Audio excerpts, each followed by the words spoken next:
কারো পৌষ মাস আর কারো সর্বনাশ। দেখছেন মাছ জেলেদের জালে ধরা খাইছিল, জাটকাগুলো সেগুলো বাজেয়াপ্ত করছে কোস্টগার্ড, সেগুলো মানুষ নেওয়ার জন্য কীভাবে হুমড়ি খেয়ে পড়ছে। দেখছেন কথা হয়েছে কারো পৌষ মাস আর কারো সর্বনাশ। এই হচ্ছে সর্বনাশের অবস্থা। মানুষ আমরা যত লোভী, এখানে কথা আছে এগুলো যদিও তারা ধ্বংস করতো না, এগুলো হয়তো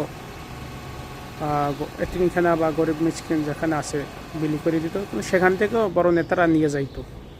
হ্যাঁ, কিন্তু এগুলো নিয়ে আমরা আলোচনা অনেকেই করতে আসি, কিন্তু জেলেদের উচিত এগুলো থেকে বিরত থাকা, এইসব কাজ থেকে বিরত থাকা। তারা যেন জাটকা নিধন না করে, কারণ জাটকাই একসময় প্রাপ্তবয়স্ক হবে। এই জাটকার কেজি 400 টাকা হইলে কিন্তু একটা প্রাপ্তবয়স্ক মাছ আর 2 মাস 4 মাস পর এই মাছটা কিন্তু একটা মাছের দাম হয়ে যাবে 1000-1500 টাকা।